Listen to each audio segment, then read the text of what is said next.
The morning alarm echoed through the mining halls of Nexus 7 like a death song. Kim Taiho pulled on his work boots and checked the daily reports on his tablet. 3 more workers had fallen sick yesterday. That made 27 humans down with the strange illness in the past month. Taiho walked through the main corridor toward the mining shafts. The metal walls were covered with rust and oil stains. Humans hurried past him carrying heavy equipment, while alien overseers watched from elevated platforms. The Velkorian Empire controlled everything here. They owned the mines. They owned the workers. They owned the very air everyone breathed. Park Minho waited by the main elevator shaft. His friend looked tired and worried. Dark circles hung under his eyes like bruises. The crystal output dropped again yesterday, Minho said quietly. Commander Vextal is not happy about it. Taiho nodded and pressed the elevator button. The machine groaned as it carried them down into the depths of the asteroid. Red emergency lights cast strange shadows on the walls. The deeper they went, the hotter it became. How many sick workers today? Taiho asked. 5 more reported to the medical bay this morning. Same symptoms as the others. Weakness, fever, trouble breathing. Minho shook his head. The Velkorian doctors say it's just stress from the work. The elevator stopped with a loud clang. They stepped out into the main mining chamber. Hundreds of human workers operated huge drilling machines that cut into the rock face. The sound was deafening. Dust filled the air like fog. In the center of the chamber, massive purple crystals grew from the walls. These crystals powered the faster-than-light engines of every ship in the galaxy. Lee Nara approached them from the engineering station. She was the chief engineer and one of the smartest people Taiho knew. Her face was grim. "I need to show you something," she said, "but not here. Too many eyes watching." They followed her to a small maintenance room behind the main drilling platform. Nara sealed the door and activated a noise generator to block listening devices. "I've been running tests on the water supply," she said. "Look at this." She showed them a small vial of clear liquid. "This is from the human water tanks. See these readings?" She pointed to her scanner display. "There's something in the water that shouldn't be there. A chemical compound I've never seen before." Taiho studied the data. His engineering background helped him understand some of what he was seeing. What does it do? It breaks down the immune system slowly, over months or years. Makes people sick and weak. Eventually it kills them. Nara's voice was barely a whisper. But here's the strangest part. This compound only affects human biology. It would be harmless to Velkorians or any other species. The room fell silent except for the rumble of mining equipment outside. Taiho felt his stomach turn cold. "You're saying they're poisoning us on purpose?" "That's exactly what I'm saying. They want to keep us weak and sick so we can't cause trouble. And when we die from the poison, they can always bring in more human workers from other colonies." Minho slammed his fist against the wall. "Those monsters. How long has this been going on?" "I checked the medical records going back 5 years. The sickness pattern matches perfectly with when they installed the new water processing system. Nara stored her equipment in a hidden compartment. We have to do something about this," Taiho thought carefully. As the human foreman, he had some authority to request meetings with the Velkorian administrators. But accusing them of poisoning workers was dangerous, very dangerous. "I'll take this to Administrator Quillnox," he decided. "We need proof and we need it documented through official channels." 2 hours later, Taiho sat in the administrator's office high above the mining floor. The room was cold and sterile, with white walls and strange alien furniture. Administrator Quillnox was a tall Velkorian with gray skin and 4 arms. His large black eyes showed no emotion as he listened to Taiho's report. "These are serious accusations, human," Quillnox said when Taiho finished speaking. "You claim we are deliberately harming our own workers?" "The evidence is clear. The chemical compound in the water supply matches the symptoms of the sick workers perfectly. I'm requesting an immediate investigation and replacement of the water processing system." Quillnox pressed a button on his desk. "I will consider your request. You may go." But as Taiho left the office, he noticed Quillnox speaking quietly into his communication device. The administrator's tone sounded urgent and angry. 3 days passed. Nothing changed. More workers got sick. The water system remained the same. Taiho grew more frustrated each day. Then everything went wrong at once. Alarms started screaming throughout the mining complex at dawn on the 4th day. Red lights flashed everywhere. Emergency announcements echoed from speakers in the walls. Critical system failure in Sector 7. All personnel evacuate immediately. Taiho ran toward Sector 7 with his emergency response team. When they arrived, they found one of the main drilling platforms had exploded. The damage was massive. 3 workers were injured and the expensive Velkorian equipment was destroyed. Commander Vextal arrived with a squad of armed soldiers. The commander was even taller than most Velkorians, with battle scars covering his gray skin. His voice boomed across the mining chamber. "Seal the area. No one enters or leaves without my permission." Vextal approached Taiho directly. "Explain this sabotage, human." "It wasn't sabotage. The drilling platform has been overheating for weeks. I filed reports requesting maintenance, but they were ignored." "Lies." Vextal held up a small device. "Our investigation found this hidden near the explosion site. A human-made device designed to overload the drilling system." Taiho stared at the device. He had never seen it before, but it looked like human technology. "That's not mine. I don't know where that came from." "Of course you don't," Vextal signaled to his soldiers. "Kim Taiho, you are under arrest for sabotage against the Velkorian Empire." As the soldiers grabbed his arms, Taiho saw Quilnox watching from a balcony above. The administrator was smiling. The trial lasted 1 hour. It was held in the main assembly hall with hundreds of Velkorians watching. They jeered and laughed as the charges were read. Taiho was not allowed to present his evidence about the poisoned water. He was not allowed to call witnesses. The Velkorian judge declared him guilty before he could even speak in his defense. "For the crime of sabotage, you are sentenced to exile in the Crimson Wastes," the judge announced. "May you find the death you deserve in that lifeless place." The Velkorian crowd cheered and shouted cruel words as soldiers dragged Taiho away. He saw Park Minho and Lee Nara in the human section of the audience. Both of them looked shocked and helpless. Nara was crying. 6 hours later, Taiho sat chained in the back of a transport ship.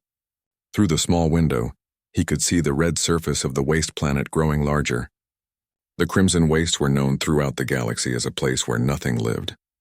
The radiation was deadly. The storms were violent. No one who was sent there ever returned. As the ship prepared to land, Taiho thought about his friends back on Nexus 7. He thought about the poisoned water and the sick workers. He thought about how the Velkorians had planned this betrayal perfectly. The ship touched down on red sand under a burning orange sky. The soldiers pushed Taiho out with basic survival supplies and a single water container. "Enjoy your new home, human." One soldier laughed as the ship lifted off. Taiho stood alone in the wasteland as the transport disappeared into the sky. The wind howled around him, carrying dust and heat. In the distance, strange rock formations rose from the sand like broken teeth. He picked up his supplies and started walking toward the rocks. He had no idea that this wasteland would change him in ways he could never imagine. He had no idea that his exile would become the first step toward something far greater than revenge.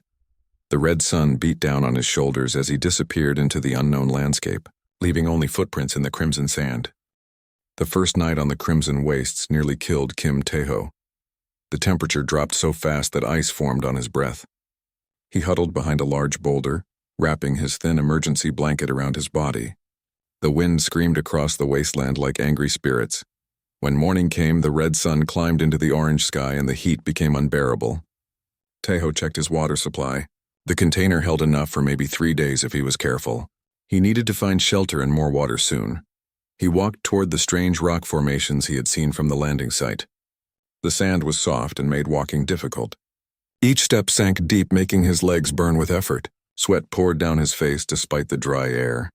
After 2 hours of walking, Taiho reached the first cluster of rocks. They were not natural formations like he had expected. The surfaces were too smooth and the angles too perfect. Someone had built these structures long ago. He climbed up the side of the largest formation and found a flat area on top. From this height, he could see across the entire wasteland. Red sand stretched to the horizon in every direction. But something caught his attention in the distance.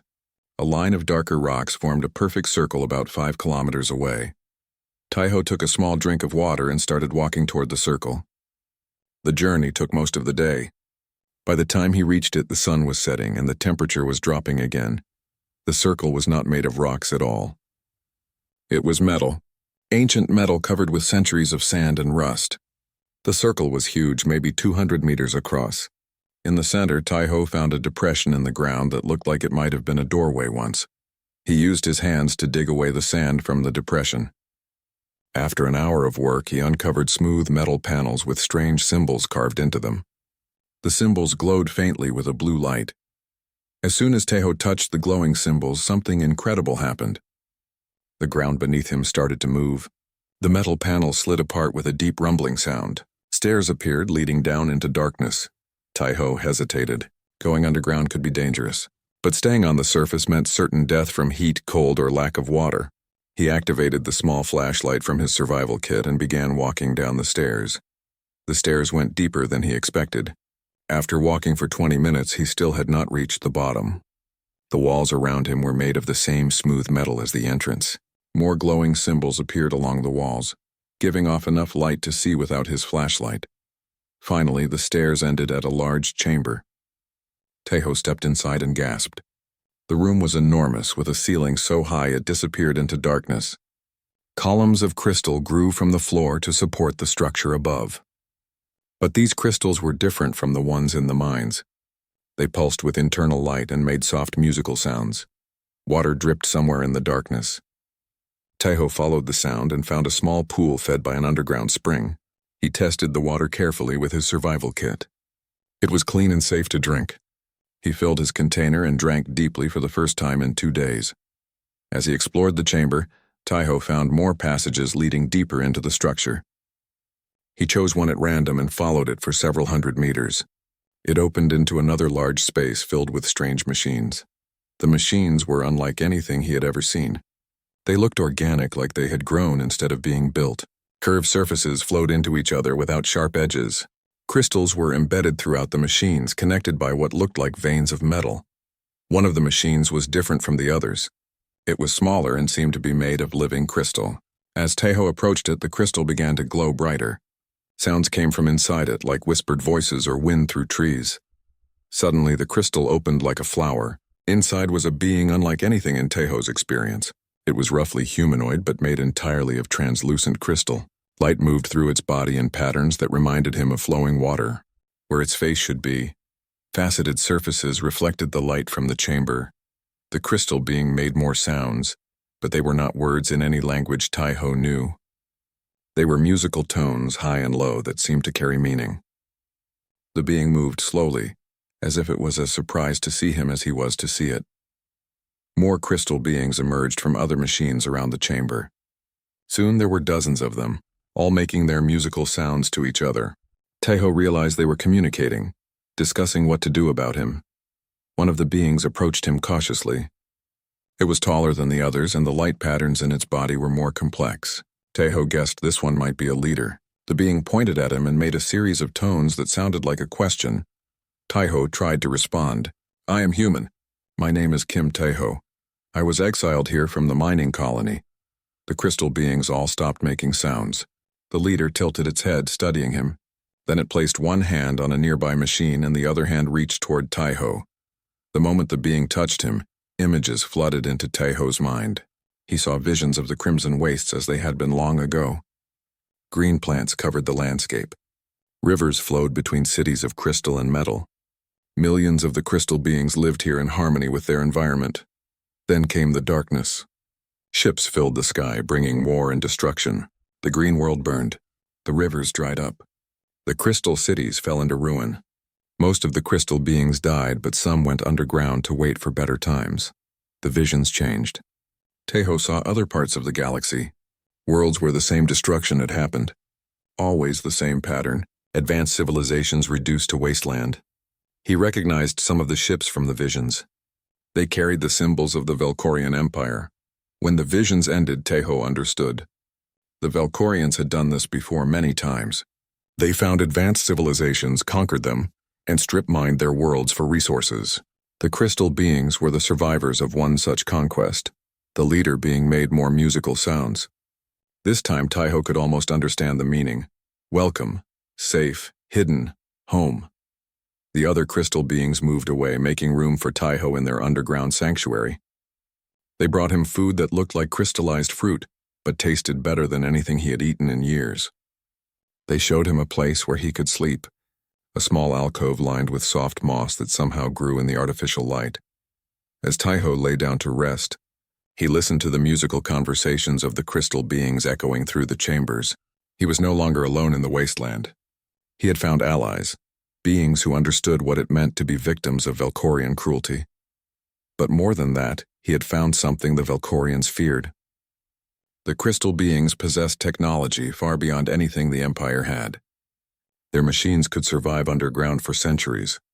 Their crystalline bodies could withstand radiation and extreme temperatures. Their cities had once spanned entire worlds. For the first time since his exile began, Taeho smiled. The Velkorians had sent him here to die. Instead, they had given him access to power they could never imagine. As he drifted off to sleep, he began to plan. Revenge would come, but not in the way anyone expected. The crystal beings continued their songs through the night, welcoming their new human friend to the hidden world beneath the crimson wastes. 3 weeks had passed since Kim Taeho found the crystal beings in their underground sanctuary. He spent his days learning their musical language and exploring the vast network of chambers beneath the crimson wastes. The beings called themselves the Ashweavers, and their leader was named Elder Resonant. Taeho discovered that the Ashweavers were not just survivors of Velkorian conquest. They were the keepers of ancient knowledge that stretched back millions of years. Their crystalline bodies allowed them to store memories and experiences like living libraries. On this morning, Elder Resonant led Taeho deeper into the underground complex than he had ever been before. They walked through passages lined with machines that hummed with quiet energy. The walls were covered with flowing patterns of light that seemed to respond to their presence. "Your people have potential," Elder Resonant sang in musical tones that Taeho could now understand. "But they are trapped by flesh that fails and minds that forget. We can offer more." They entered a chamber that took Taeho's breath away. The ceiling stretched up into darkness, supported by massive columns of living crystal. In the center of the room stood a pool of liquid that glowed with silver light. The liquid moved on its own, forming patterns and shapes like a living thing. "This is the joining pool," Elder Resonant explained. "Long ago, our ancestors discovered how to merge biological life with crystalline technology. It allows consciousness to expand beyond the limits of single bodies." Taeho stared at the pool. The liquid seemed to call to him somehow. "What would happen if I entered it? You would become more than human, but you would still be yourself. Your mind would gain access to our shared knowledge. Your body would become stronger and more durable. You could interface directly with any technology." Elder Resonant's crystalline face showed concern. "But the change cannot be undone. You would live much longer than normal humans, perhaps thousands of years." Other Ashweavers gathered around the chamber. They made soft harmonic sounds that Taeho recognized as encouragement and support. These beings had become his friends over the past weeks. They shared their food, their knowledge, and their hope for a better future. "There is more you should know," Elder Resonant continued.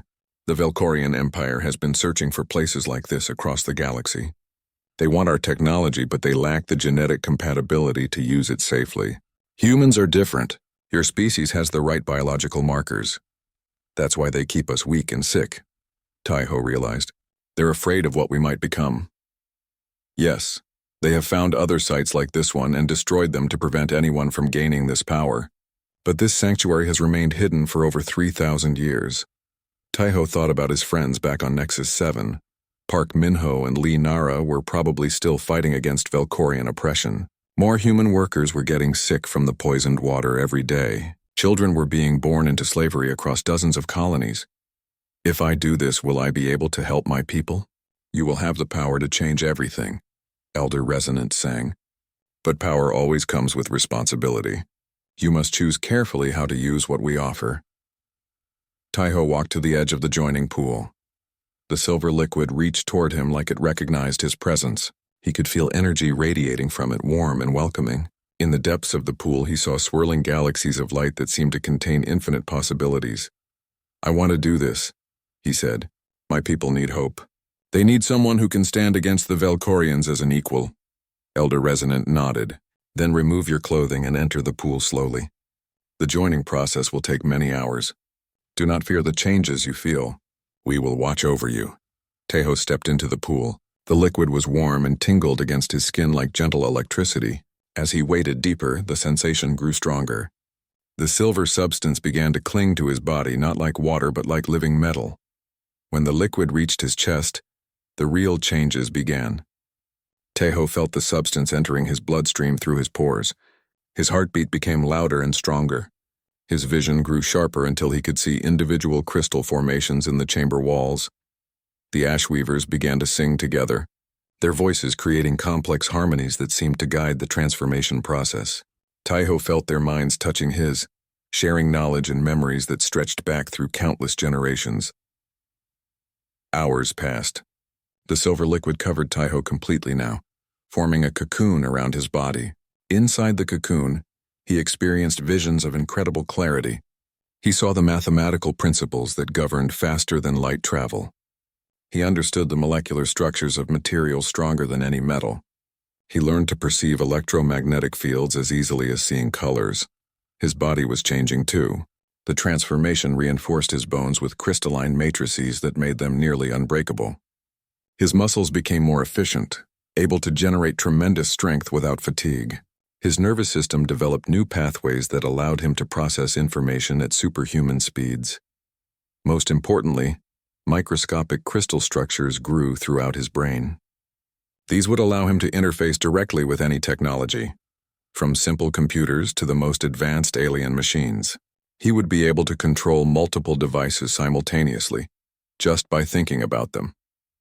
When the transformation finally ended, Taeho emerged from the pool fundamentally changed. His skin had a faint crystalline shimmer that reflected light in beautiful patterns. His eyes now held flecks of silver that glowed softly in the darkness.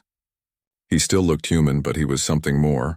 Elder Resonant approached him with what might have been a smile on its crystalline features. "How do you feel?" Taeho flexed his hands and watched energy patterns flow beneath his skin. "I feel like I'm finally awake after sleeping my whole life. I can sense every machine in this chamber. I can hear electronic signals from the surface. I can feel the quantum fluctuations in the air." The joining was successful. "You are now a bridge between your species and ours. But remember, great power requires great wisdom. The Velkorians fear what you have become because they know it means the end of their dominance." Taeho nodded and looked up toward the surface of the planet far above. Somewhere out there, his people were suffering under Velkorian rule, but now he had the knowledge and power to fight back. "It's time to go home," he said. 2 months had passed since Kim Taeho's transformation in the joining pool. He spent every day learning to control his new abilities under the guidance of Elder Resonant and the other Ashweavers. The underground sanctuary had become his training ground and his new home.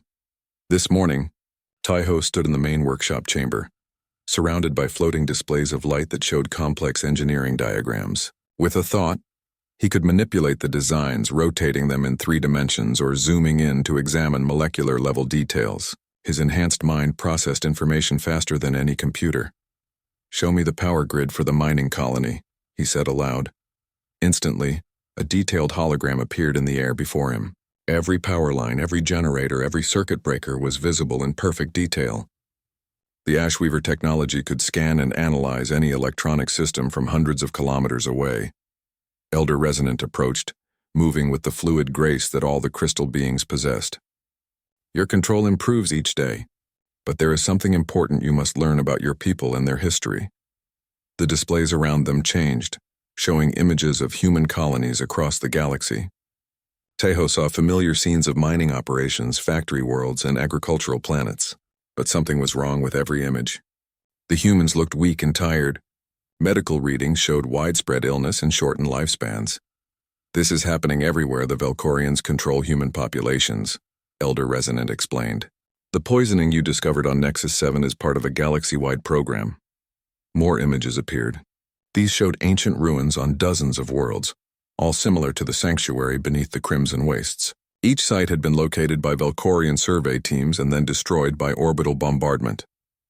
"They have been hunting for joining sites like this one for over 1,000 years, Elder Resonant continued. "Every time they find one, they destroy it to prevent other species from gaining our abilities.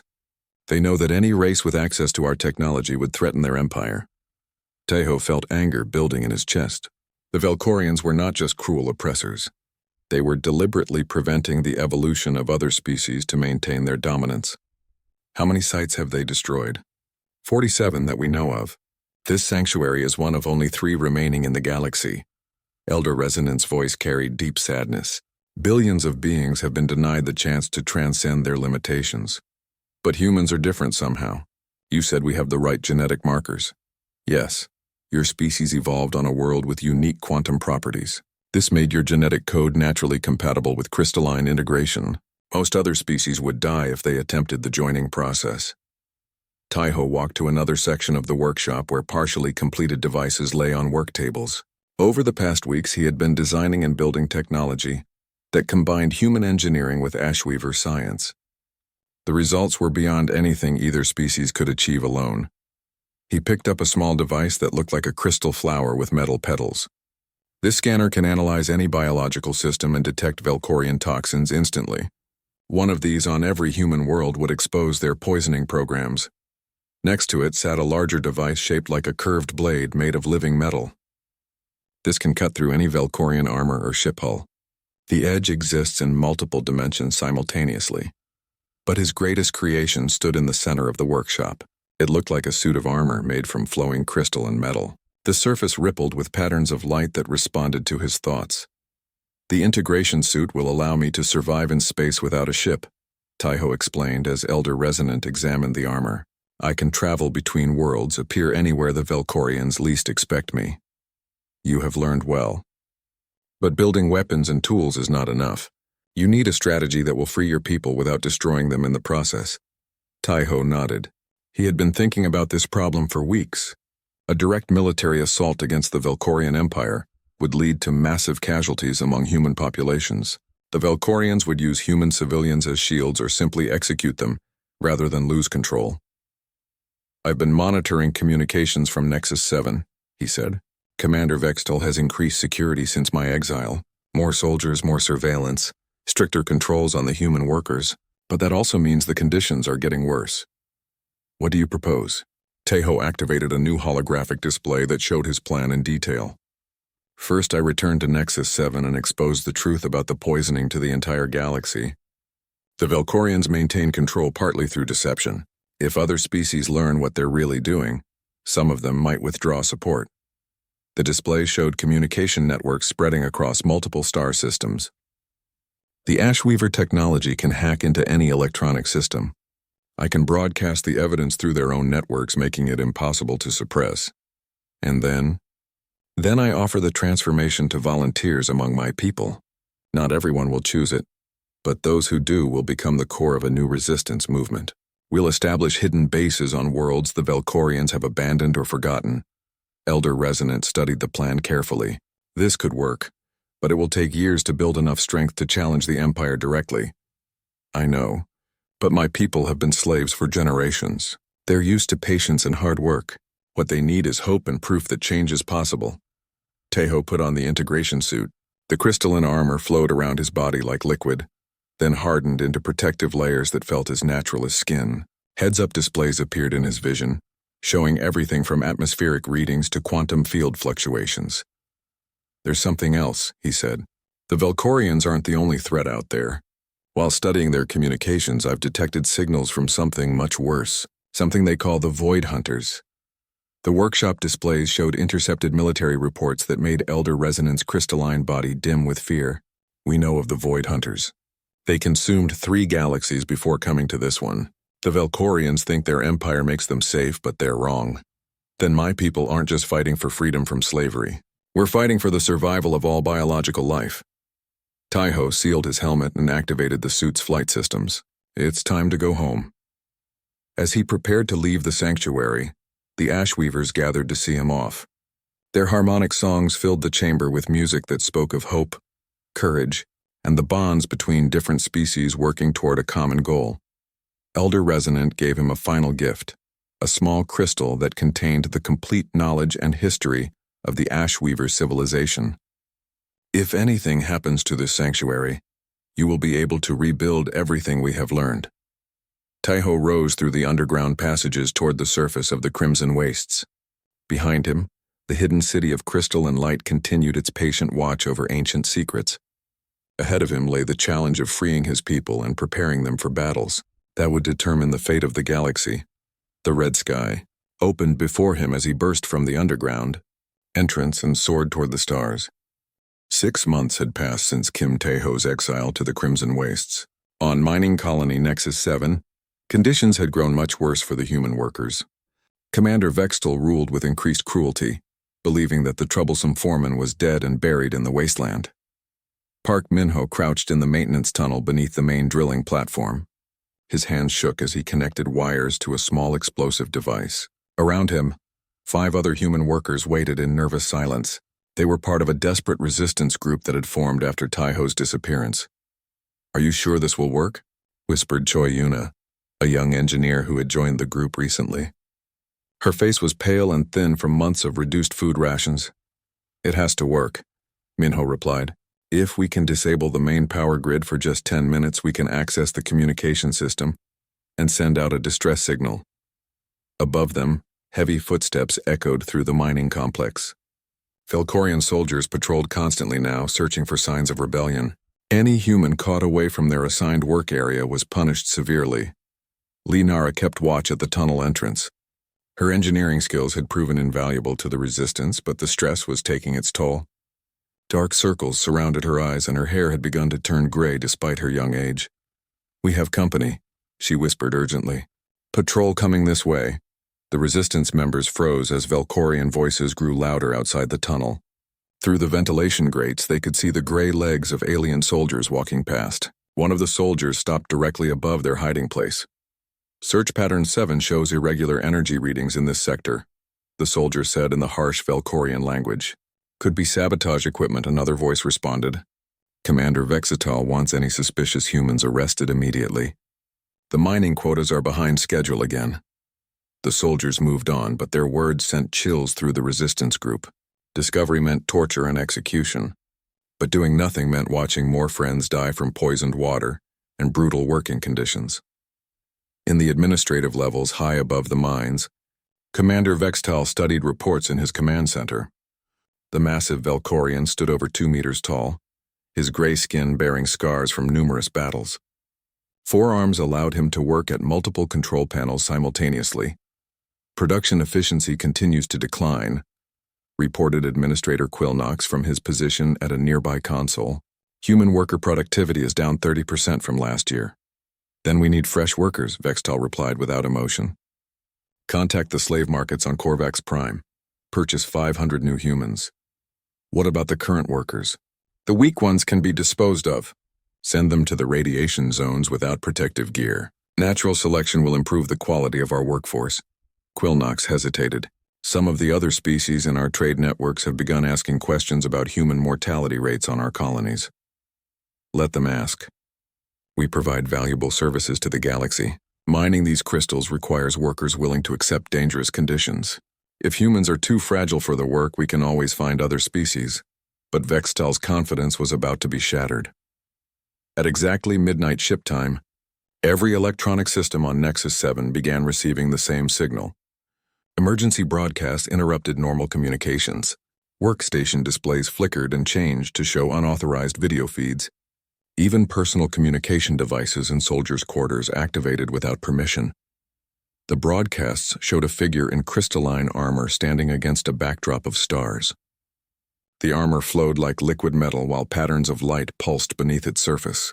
When the figure spoke, the voice was unmistakably human but carried new strength and authority. "People of the galaxy, I am Kim Tae-ho, former foreman of mining colony Nexus 7. 6 months ago, I was exiled to die for discovering the truth about Velkorian crimes against humanity. Today I return to expose those crimes to everyone." In the command center, Vextal roared in fury and began pressing override controls, but nothing responded. Every system on the station was locked out by technology far beyond Velkorian understanding. The broadcast continued.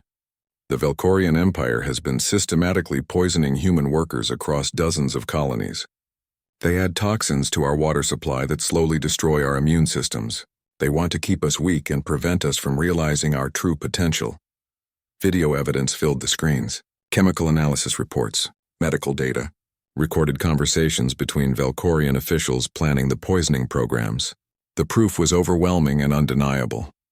In the resistance tunnel, Park Min-ho stared at his friend's transformed appearance with amazement and hope. "Tae-ho is alive. He's really alive," But how is he doing this? Choi Yuna asked. That armor, that technology?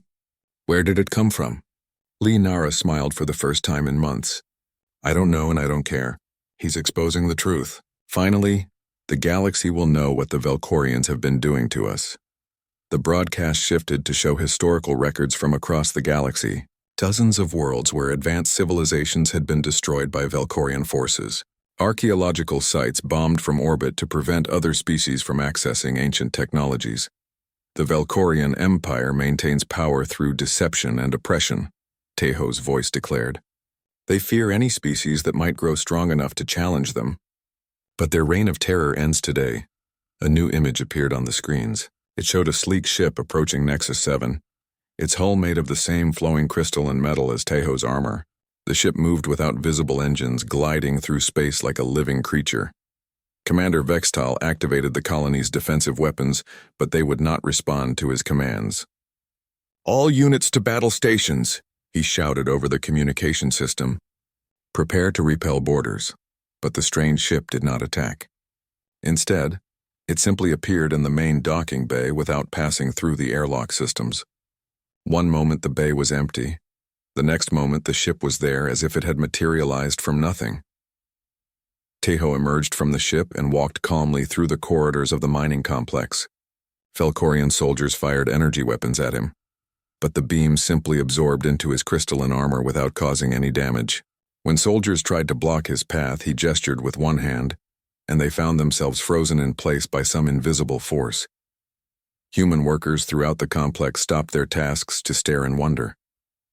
Their former foreman had returned, but he was changed into something beyond their understanding. Hope spread through the corridors like fire. Taeho reached the main assembly hall where all major announcements were made. Velkorian officers and human workers gathered as his presence somehow compelled them to attend. Commander Vextal arrived with a squad of heavily armed soldiers. You should have stayed dead, human, Vextal snarled. Whatever technology you've stolen won't save you here. Taeho removed his helmet, revealing features that were recognizably human, but enhanced with crystalline patterns that glowed softly in the artificial light. His eyes held depths that seemed to contain starlight. I didn't steal anything, he replied calmly. I was given a gift by beings who understand what it means to suffer under Velkorian oppression. The same gift I now offer to any human who chooses to accept it. He raised his hand and projected a holographic display that showed the transformation process in detail. The scientific principles behind the crystalline integration, the benefits and the risks, the choice that each person would have to make for themselves. Freedom is not given, Taeho declared as he looked directly at his former workers. It must be taken. And it must be earned through courage and sacrifice. Who among you is ready to become more than human? The Transformed Foreman Part 6. Revolution and Redemption. The assembly hall of Nexus 7 fell silent as Kim Taeho's words echoed through the chamber. Human workers stared at their transformed foreman, while Velkorian soldiers gripped their weapons nervously. The holographic display showing the crystalline integration process continued to rotate slowly in the air between them. Park Minho was the first to step forward. I volunteer, he said clearly. If this transformation can give us the power to free our people, then I want it. Lee Nara followed immediately. Me too. I've seen enough friends die from Velkorian poison. One by one, other humans began stepping forward. Some were afraid, but their desire for freedom was stronger than their fear. Within minutes, nearly half the human workers had volunteered for the transformation. Commander Vextal raised his weapon toward Taeho. I will not allow this corruption of our workers. Surrender now or face the consequences. Taeho turned to face the Velkorian commander. His crystalline enhanced eyes seemed to see straight through Vextal's armor to the frightened being beneath. You're afraid because you know what this means. Your empire built its power on keeping other species weak and divided. That ends today. The commander fired his energy weapon directly at Taeho's chest. The beam struck the crystalline armor and simply disappeared, absorbed into the flowing patterns of light beneath the surface. Taeho didn't even step backward from the impact. Your weapons cannot harm me, Taeho said calmly. And soon they won't be able to harm any of my people either. He gestured toward the group of volunteers. Small devices materialized in the air before each of them, hovering at chest height. The devices looked like crystalline seeds wrapped in threads of silver light. These integration seeds contain everything needed for the transformation, Taiho explained. The process takes several hours and must be done in a safe environment. But once complete, you will be stronger, smarter, and nearly impossible to kill. Choi Yuna, the young engineer, reached out tentatively to touch one of the floating devices. Will we still be human? You will be more than human, but you will still be yourselves. The transformation enhances what you already are. It doesn't replace your personality or memories. As the volunteers took their integration seeds, alarms began sounding throughout the mining complex. Reports flooded in from across the galaxy. Other human colonies were rising in rebellion. The truth about Valkorian poisoning programs had spread to every corner of civilized space.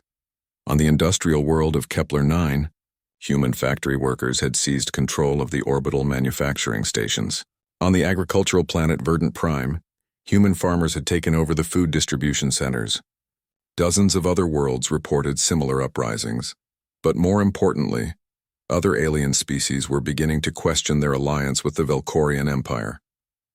Trade partners who had previously ignored human suffering were now demanding explanations.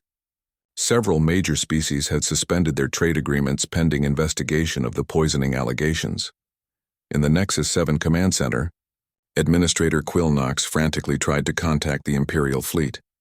We need immediate military support. The situation is out of control. The response from Fleet Command was not encouraging. All available ships are responding to uprisings on 17 other worlds. You're on your own until we can restore order to the core systems. Meanwhile, in the converted storage bay that Taiho had designated as a transformation center, the first group of volunteers was beginning their change. Each person floated in a cocoon of silver liquid similar to what Taiho had experienced in the Ashweaver Sanctuary.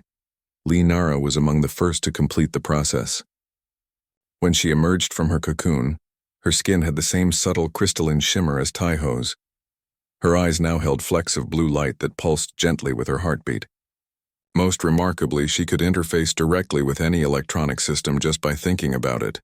I can feel every computer in the complex, she said with wonder. I can see the data flows, the communication networks, even the life support systems. It's like having 1,000 extra senses. Park Min-ho's transformation emphasized different aspects. His physical strength increased dramatically, and his reflexes became so fast he could catch energy weapon beams with his bare hands. When Valkorian soldiers tried to stop him from reaching the communication center, he moved through them like they were standing still. Attention all human colonies, he broadcast across the galaxy, using the station's communication array. This is Park Min-ho of Nexus 7. We have the technology to free ourselves from Valkorian oppression. The transformation is available to any who choose it. We will not be slaves anymore. Over the following days, more volunteers underwent the transformation process. Not everyone survived it successfully. The crystalline integration required specific genetic markers that roughly 60% of humans possessed. Those who lacked the markers could not complete the change safely, but for those who succeeded, the results were extraordinary. The transformed humans could survive in the vacuum of space, process information at superhuman speeds, and manipulate matter at the molecular level. They formed the core of a new resistance movement that spread across the galaxy like wildfire. Taiho established hidden bases on abandoned worlds, where new volunteers could undergo the transformation safely. He shared the Ashweaver technology freely with any species willing to oppose Valkorian tyranny. Within months, the Empire found itself facing enemies on dozens of fronts. The war that followed was unlike anything the galaxy had seen before. Transformed humans could appear anywhere without warning, striking at Valkorian installations with weapons that seemed to defy the laws of physics. Traditional military tactics became useless against enemies who could walk through walls and survive direct hits from ship weapons. But the transformed humans were careful to avoid unnecessary casualties. Their goal was liberation, not revenge. When possible, they captured Valkorian forces rather than killing them. They offered amnesty to any Valkorians willing to abandon the Empire's oppressive practices. The final confrontation came 18 months after Taiho's return to Nexus 7. The Valkorian Imperial Council agreed to meet with representatives of the human collective at a neutral location. The council chamber was filled with dignitaries from dozens of species, all waiting to see how this conflict would end. Taiho entered the chamber wearing simple clothes rather than his crystalline armor. Beside him walked Park Min-ho, now serving as the first ambassador of the Human Collective. Lee Nara accompanied them as the chief technology officer for the new human government. The Velkorian Emperor, a massive being with 6 arms and skin like polished stone, glared at them from across the negotiating table. "You have caused considerable disruption to galactic commerce," he rumbled in the imperial language. "We have ended a system of oppression that should never have existed." Taiho replied calmly, "Human beings are not property to be owned and used. We are people with the right to determine our own destiny. And what of our investments in human colonies? The infrastructure we built? The resources we provided? You will be compensated fairly for legitimate investments.